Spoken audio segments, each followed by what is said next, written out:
You unlock this door with the key of imagination. Beyond it is another dimension, a dimension of sound, a dimension of sight, a dimension of mind. You're moving into a land of both shadow and substance, of things and ideas. You've just crossed over into the Twilight Zone.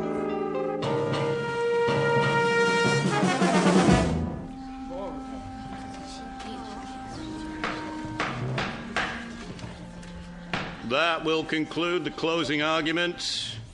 Unless either side has a rebuttal. Defense counsel? I wish I had something more, some new evidence. Don't worry about it, Mr. Christopher. You did all you could. Counsel for the defense? No, Your Honor. The defense rests. How about the prosecution? Nothing more, Your Honor. Very well, then. The jury will now retire for deliberations. Bailiff?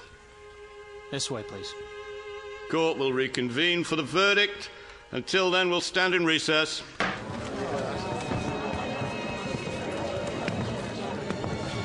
On your feet, Grant. Do you really have to put the cuffs on me? Hands behind your back. I'll stay with you to the verdict's in. It doesn't make any difference. This way. It may take a while. It never does. Mr. Grant? No statements to the press. If I could have one more word. I told you, Mr. Carson. Oh, why not? Give the reader something. I wouldn't recommend it in case we file an appeal. We won't. I guarantee it. End of the hall. I know that. A room with a table and 3 chairs, bars on the window, 2 policemen outside. It never changes. You can wait in here with your client, counselor. All right. I told you there's no need, really. Go get a cup of coffee, just drink it fast. What about that interview? It's okay, guard. We'll be right outside. Knock when you're through.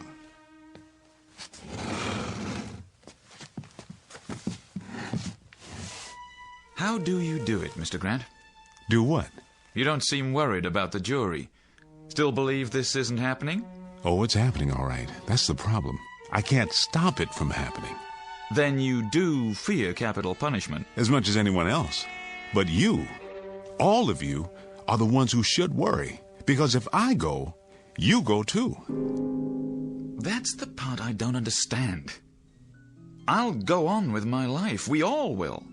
But if the judgment is against you... What do I know you from? Pardon? Help me out here. Was it grade school? My first job? We met when the trial started. No, before that. Your face. Oh, well. There's much time left. You never can tell. The longer the jury stays out, the better your chances. That's usually the way it works. Not today. If I could ask you something else. Sorry. Time's up.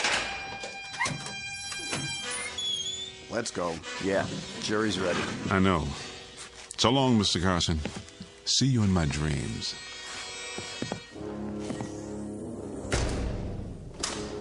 How did he know?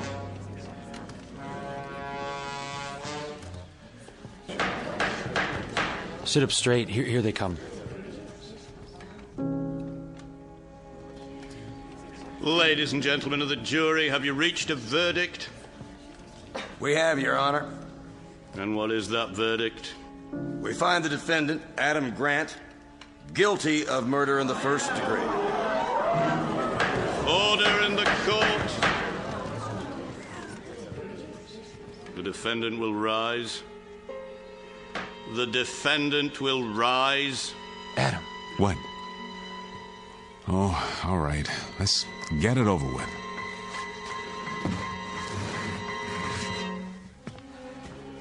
Adam Grant, you have been tried by a jury of your peers and found guilty. Do you have anything you wish to say before sentence is passed? Very well. It is the sentence of this court that for the brutal and despicable crime of murder in the first degree, you shall be put to death by means of electrocution. No, not again. You can't make me die again. Restrain the prisoner. Put the leg irons on it. I'll hook him down. You can't make me die again. Oh, God, please, please, please. Take him away. Tell them, Mr. District Attorney, that this isn't real. Make them understand that they're only a dream I'm having. You fools! If you kill me, you'll die too. Mr. Carson, you believe me? Make him believe. Tell the District Attorney he prosecuted himself and everybody in this building and everybody in the world. Tell him, Mr. Carson, before it's too late. Tell him. Tell him.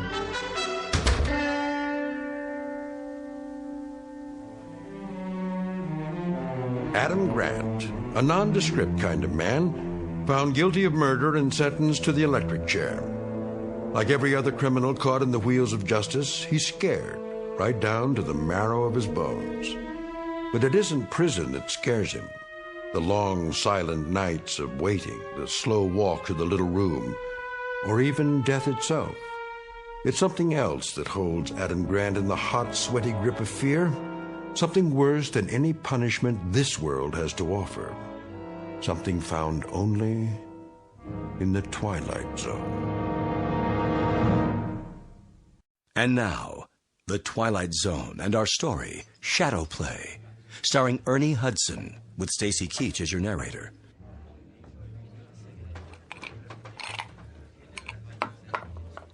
Ready for another one, Mr. Carson? Maybe just a pinch, my good man. Rocks, was it? Yeah. No, wait. Something different. Let's try gin this time. What's a gin drink? Tom Collins? Right. I like the sound of that. I wonder who Mr. Tom Collins was to have a drink named after him. Beats me. What's in a name? Like Adam Grant. Who is he, really? That guy they arrested? Tried and convicted post-haste. Quite a mysterious fella. Yeah. Well, not from around here. His identity is not the problem. He had virtually no defense, but he has some very peculiar ideas.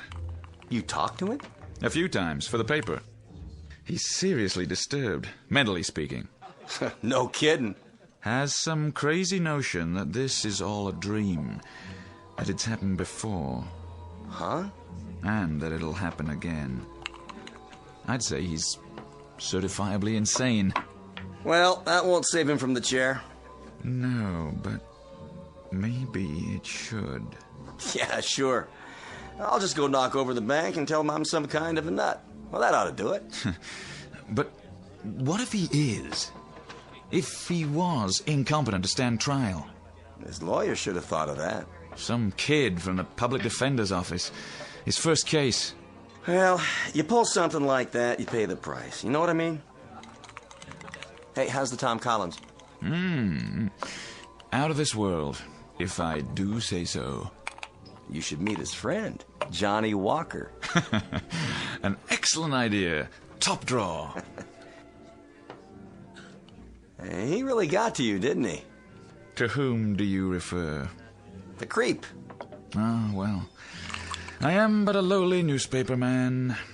It's all quite beyond my control, I suppose. Hey, take my advice. Forget it. Hey, ever meet my other friend? What's his name? Well, they call him Jack Daniels.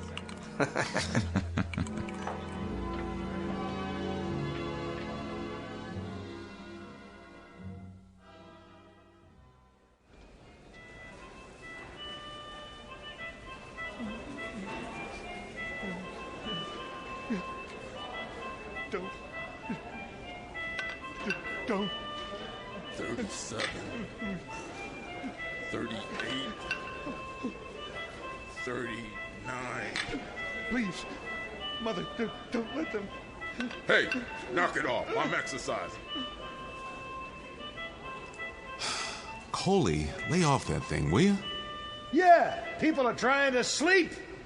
Sorry, fellas. I didn't know I was bothering anybody. That's better. It's all right, Coley.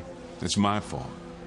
I got you out of a bad movie I saw once about death row, just like everything else in this corny dream. Grant, let me give you some advice. What's that, Jiggs? Stop thinking about it. Don't! Why do they want to hurt me? You think about it, you crack up, like Phillips there. Listen to him. Mother, they're gonna fry me. I never did anything. Phillips! Shut your face! See there? A month ago he was a human being. Now what is he? An animal. Why? Because he couldn't stop thinking about it. I know. It's just different with me. Different how? I can't stop. That's all I can do. Think. You mean you're looking forward to it? You want to die? No. Well, then it ain't different with you. Don't kid yourself. Sometimes I wonder, too, what it's going to be like. But that's a bad way of thinking. Don't lead nowhere. I'll tell you what it's like. Yeah? Yeah. They come for you a few minutes early. That's so they can cut your trouser legs. They even shave your head, at least part way. Then they open your cell. You walk out and down the cell block to a hall. Past 2 great doors at the end. 78 steps exactly to the final door, painted green. It's got a little glass pane with chicken wire, but you can't see anything on the other side. There's a guard who opens the door for you. And you go into a room. It's tan. It's all tan. There's nothing in it except the chair. It's made out of wood, and it's big, so it feels like a chair you used to sit in when you were a kid. Hard and solid and not very comfortable. Cut it out. They strap your arm and legs with thick buckles, and then they attach the electrodes. It's funny. They always feel cold to the touch at first. Man, you talk like you've been through it already. Then they drop the mask over your head. It's musty. It smells like an old sofa. And then you wait. Every muscle tense, straining. Any second, then you can almost hear it through the wall. They pull the switch. There. 2 beautiful, beautiful steaks. Almost done.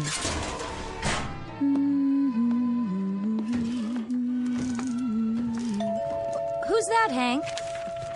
Why, I don't know. You expecting anybody? No. You sit right there. I'll get it.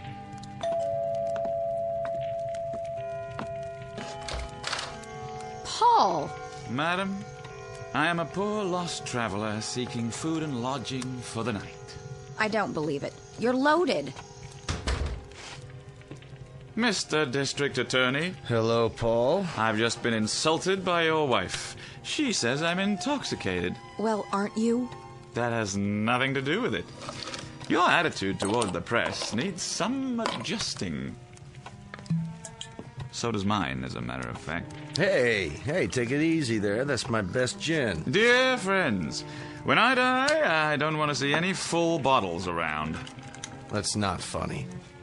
It wasn't meant to be. It was meant to be a comment on the short, unhappy life of Paul Carson. Won't you join me? Come, drink and be merry, for tomorrow. Oh, shut up, Paul. I knew it. I knew it the minute you walked in. We're not nervous enough? Oh, no. We have to listen to the great city editor with his news behind the news. If I'm not welcome here, then I shall go elsewhere and breathe my last. Oh, never mind. I've had enough of this anyway. I'm going to lie down. Good night, dear. What about dinner? The steaks are almost ready. Take them out of the broiler in 5 minutes. There are a couple baked potatoes, too. Aren't you having any? I've lost my appetite. Hank, I wanted to talk to you. Now, don't start again. I've got to. We're running out of time. I'm not upset or disturbed or nervous anymore.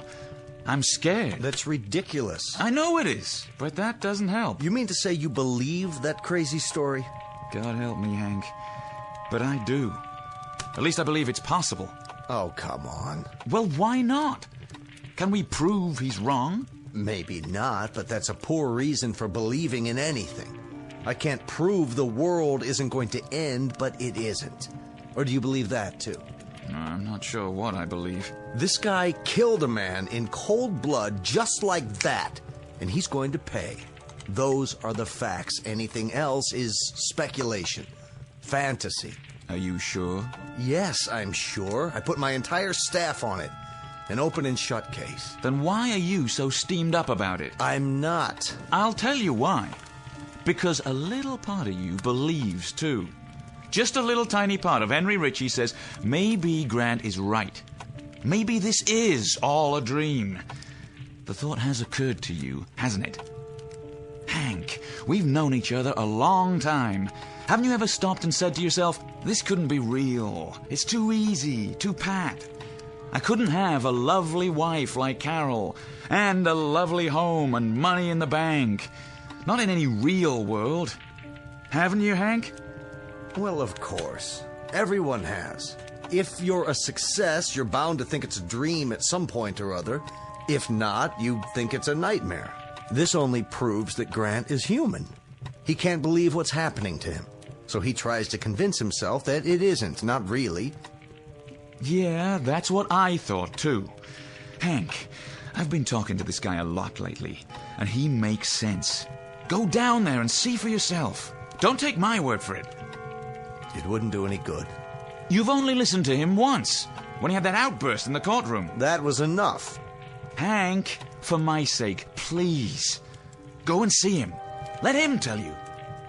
He's only got 3 hours and 15 minutes left. He'll say anything. You're an intelligent man. You'll be able to see through it if he's lying. If not for my sake, do it for yourself. For your own peace of mind. My mind was at peace until you walked in. Was it? Please, Hank. It's pointless, but... Thanks. It may turn out to be important. More important than we know.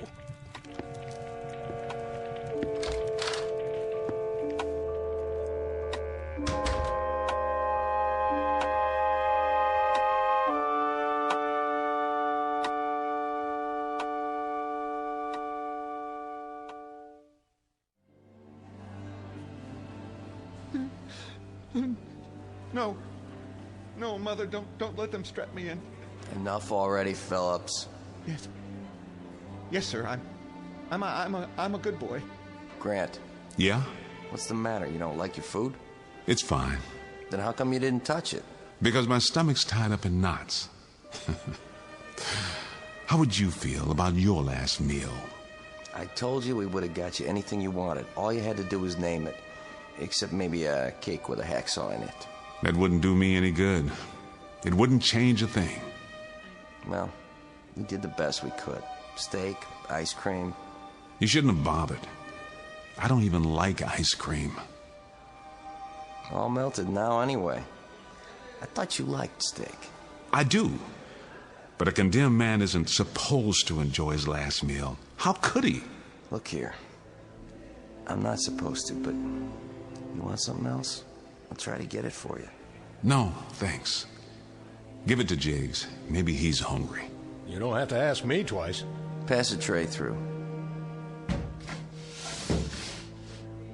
That's mighty nice of you, Grant. Don't mention it. Guard, what's the time? 9:02. Plenty left. Get some rest if you want. That's pretty good steak.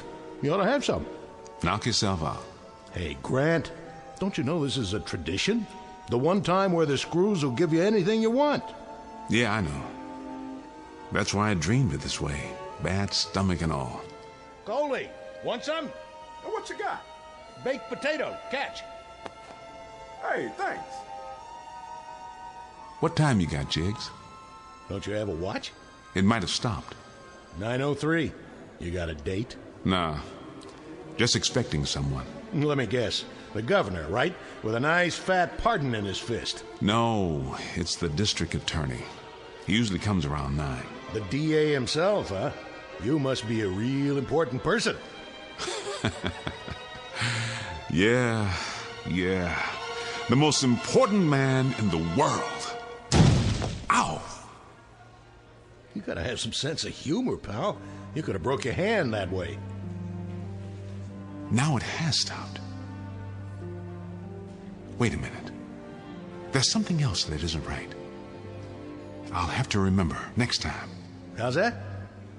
Prisoners about to be executed aren't allowed to wear watches because of the glass and metal. You don't say. You ought to tell that to the warden. She'll be real interested in your opinion. I don't know who the warden is this time. It might have changed.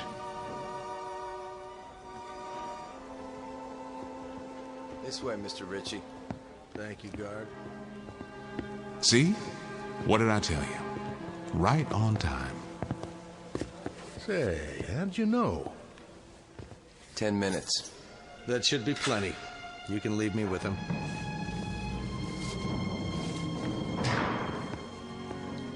Be back when you're ready. Hello, Grant. Hello, Mr. Ritchie. You don't seem surprised to see me. I'm not. You won't drop the act, will you? I don't have to act. You always come. I mean, the district attorney always comes. It's not you every time. Grant. Yes?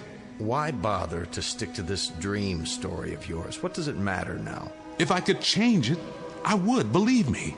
Only I don't know how. It can't possibly do you any good at this point. You realize that. I should. After all this time, every night I explain, and every night it's the same. Explain it again. Well, it's very simple. When I die, you die. And everybody in this world dies. Because this world does not exist. It's a dream of mine, a nightmare. Can't you understand that? No, Grant, I can't understand that, and not because it's a new idea. I can't understand it or accept it because it doesn't make any kind of logical sense. But it does. It's the only thing that does make logical sense. Not what I understand logic to mean. Think it through. I tell you, it's not logical. That's only one kind of thinking. Reason it out. Think, man. Take you, for instance. Here we go. The butterfly dreaming it's a butterfly hypothesis.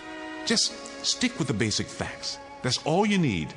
Do you think that you, a district attorney, would ever visit a man who was about to be executed in real life? Have you ever done that? Not that I recall. Of course not. They wouldn't let you in here. I'll bet they didn't even search you. And now they're leaving us alone in a locked cell together? You're the man who sent me here. I might beat your brains out. I'm a murderer, aren't I? I'm sure we're being monitored. We must be.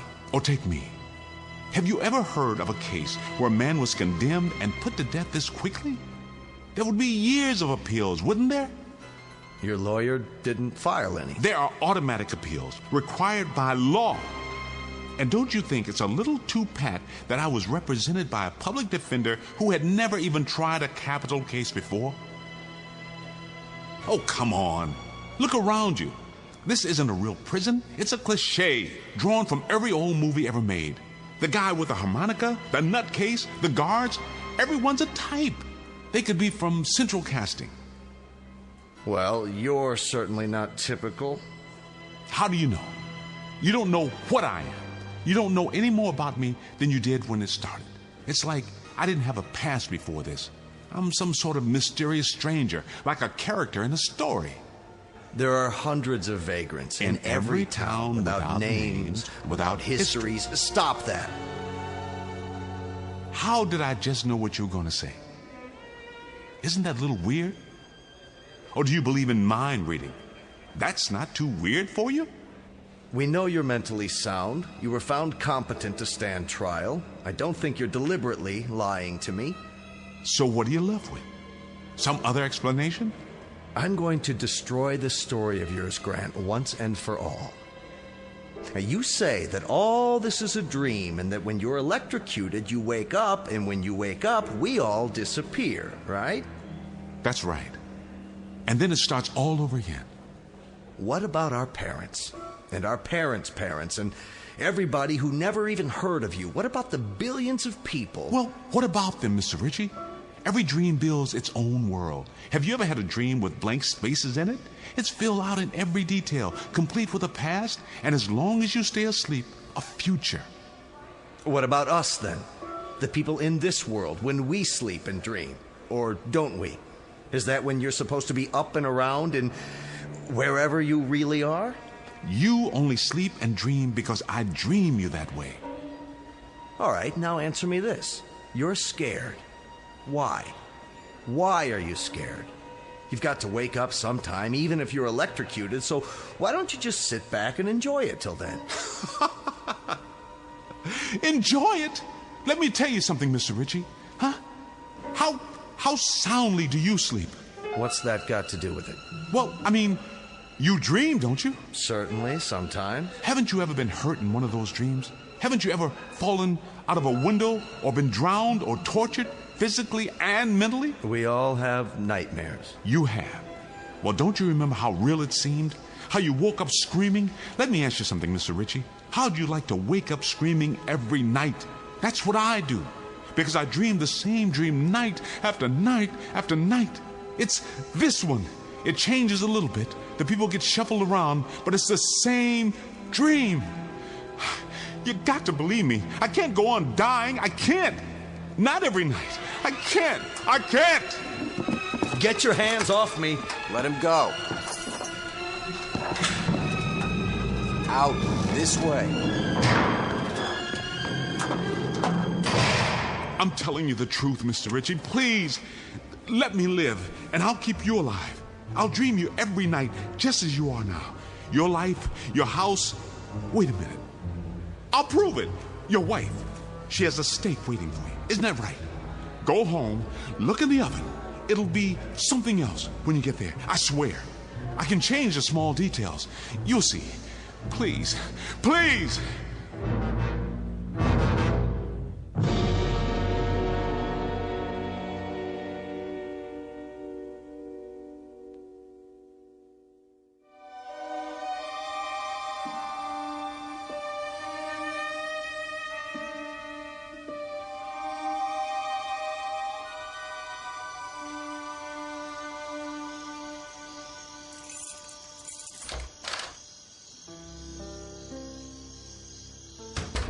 Carol, are you up? In here, darling. The steaks. Oh, that's right. You did say you wanted steaks tonight. Carol, don't be offended, but may I see them? I'm sorry. I thought I'd save the steaks for tomorrow night.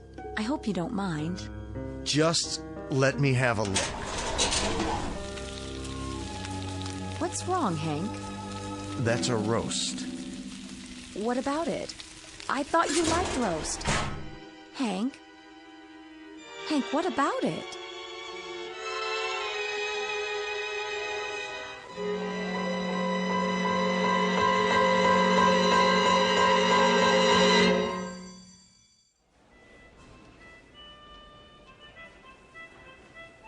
Grant. Grant! Yes? Did I wake you up? No. You didn't wake me. What's so funny? Nothing. Nothing's funny at all. Well, thanks for giving your meal away. There was nothing, really. I thought I heard you laughing in your sleep. No chance of that. Hey, Grant, listen. I've been thinking about what you said, about all this being a dream, you know? So?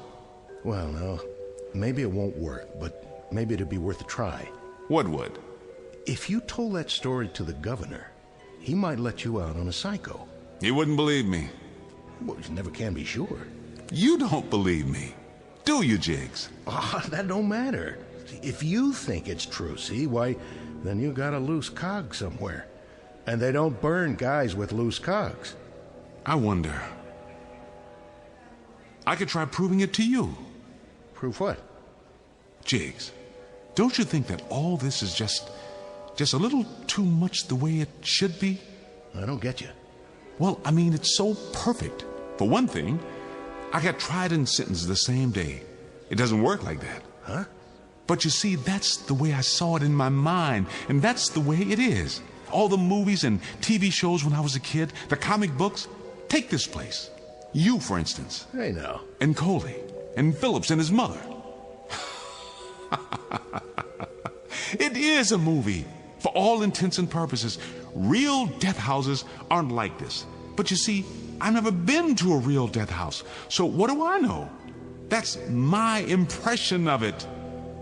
And in my mind, people do get last-minute reprieves. Stays of execution, new trials. It's not out of the question. But I played my last card. There's nobody left for me to tell my story to.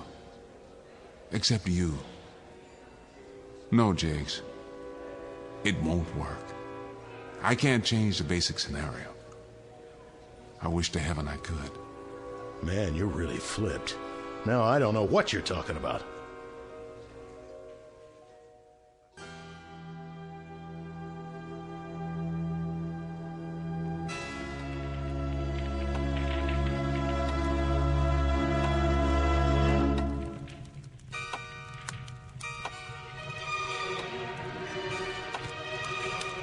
That clock over the fireplace, is it accurate? It is. Then it is 11:45. It'll be over soon. Well, the Brothers Grimm, as I live in... What are you doing up? It's almost midnight. I'm not up. I'm down, like you and your funny friend here. Sorry if we woke you, Carol. I'll be leaving soon. Have they... Not yet. 15 more minutes. That's another thing. What is? Think about it, Hank. I'm tired of thinking. Why does it always happen at midnight? Did you ever wonder about that? Because that's when they schedule executions. Yeah, but why? You tell me. Excuse me, boys. I don't suppose anyone would like some coffee?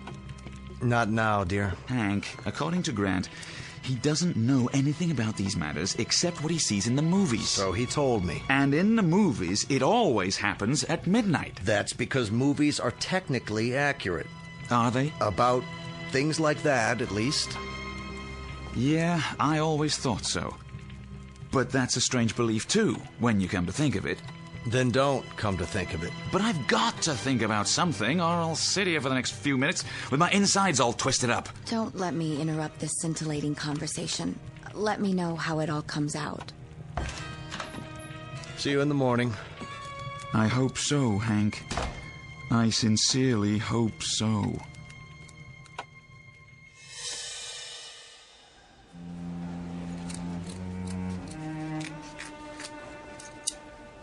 Cut the legs open a little higher.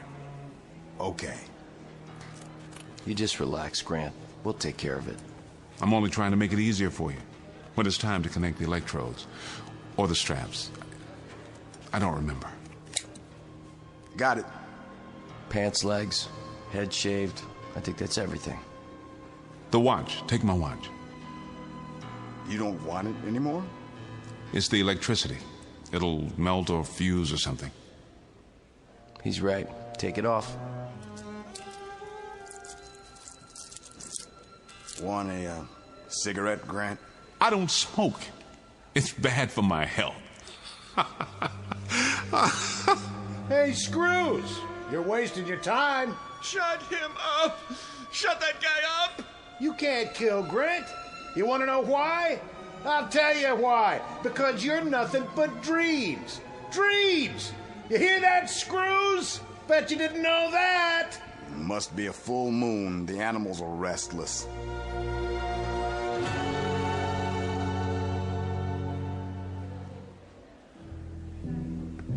Oh, hello, Father. May I have a moment? Sure thing. Come on, Miller. How are you, my son? Oh, I can't complain. This haircut they gave me, though, gonna take a while to grow out. Is there anything you wish to talk about in the remaining minutes? No. Then let us pray. There's no need. There is always a need for prayer, my son. What will it do for me? Open your heart. God won't forsake you. Only in the real world, Father, not in a nightmare. You no longer feel a part of this world? I not only feel it, I know it. You're ready for salvation any time up to your last breath. Well, you can save your breath. I've heard it all before. You know, I am wondering something, though. Of course you are. I wonder where I've seen you before. Where did I get your face? It's familiar every time. It's about to come to me. Well, we've never met. Oh, yes. Yes, we have.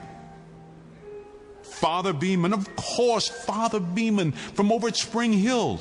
No wonder I didn't recognize you. That's because you died when I was 10 years old. You were very popular.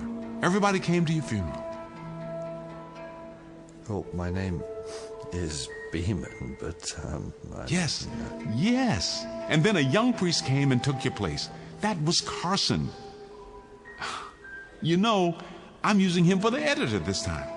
Calm your mind, my son. And what about the district attorney, Richie? Richie. He must have been a school teacher of mine. Or maybe he was a friend of Dad's.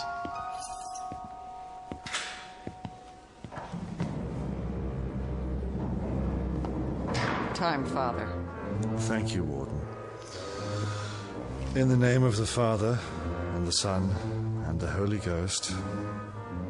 Ready, Mr. Grant. Are you? Are all of you? Let's go. Hey, Grant! They can't do this to you! You're home in bed asleep, remember? Grant! Grant! Time to wake up, boy! Wake up! Wake up!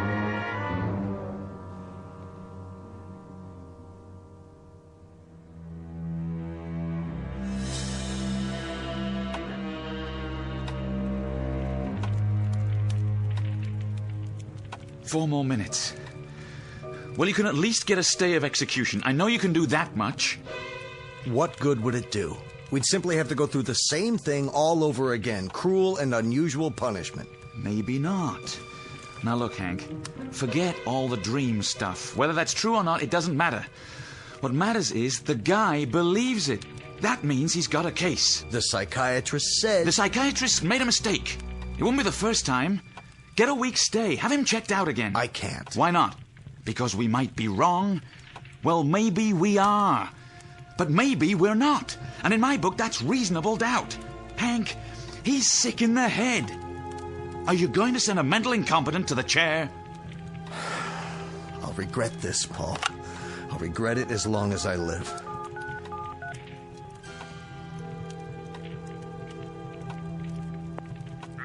Hello. This is Henry Ritchie. I want to speak to the governor right away.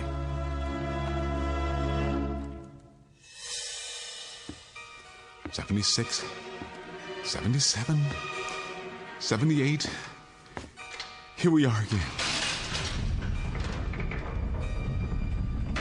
Step on in. Don't fight it. Get the leg straps. I'll do the arms. Please, just get it over with.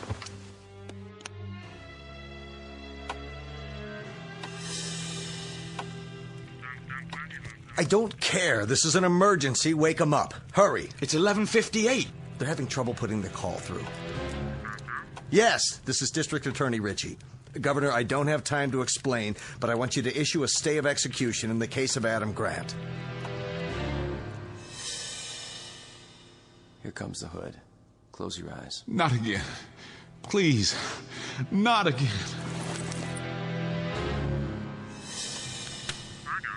Thank you, Governor. Well? He's calling now. Throw the switch. Yes, ma'am. This is the warden. What did you say? What? I'm sorry, Governor. You're too late. Did he get through? It's out of our hands now.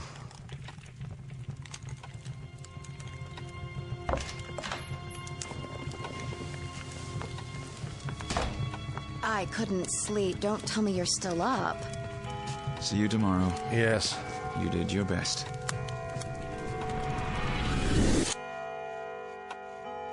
What in the... What is going on here? How do you mean? Well, I thought we had a fireplace. What did you boys do with it? Dude? I'm serious. She's right, Hank. The fireplace, it's gone. There's just a blank wall. Carol, I don't understand. Carol. Carol, where are you? She was standing here a second ago. She just... Paul. Paul! For the love of God, I can't see either of you. In the living room, it's getting dark. It's starting...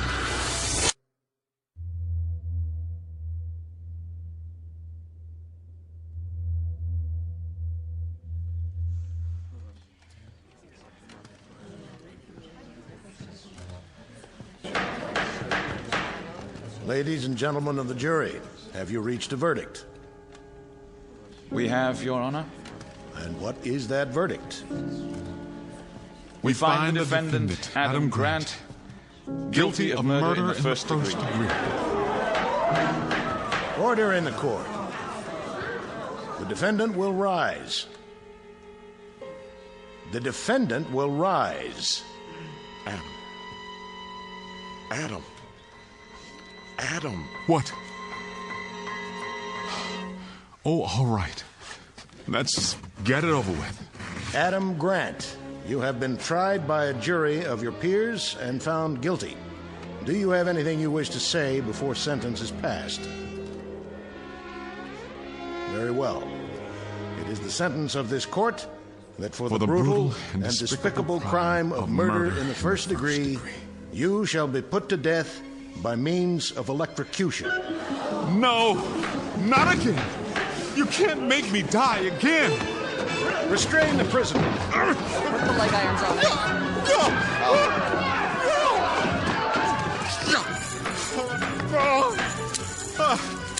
Can't make me die again. Oh, God, please. Please. Please. Take him away. You can't make me die again. Oh, God, please. Please. Please.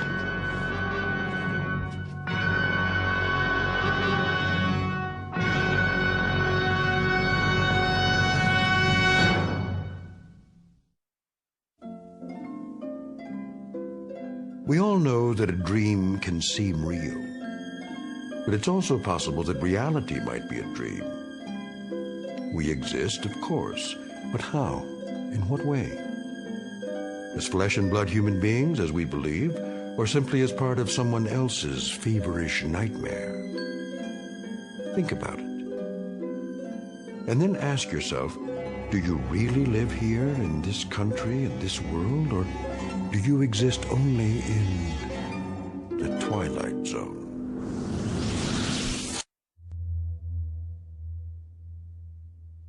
We'll return to the Twilight Zone in just a moment.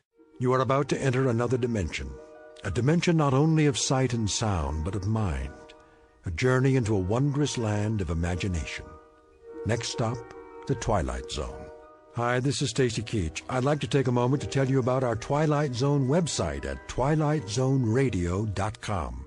At twilightzoneradio.com, you'll find the latest information on these Twilight Zone radio dramas, including behind-the-scenes photographs, plus the newest product releases, trivia contests, ways to contact us, other Twilight Zone-related info and merchandise, plus links to other fascinating websites. So make your next stop twilightzoneradio.com. Visit twilightzoneradio.com to purchase these Twilight Zone radio dramas on cassette and CD, or call toll-free 1-866-989-ZONE. That's 1-866-989-9663.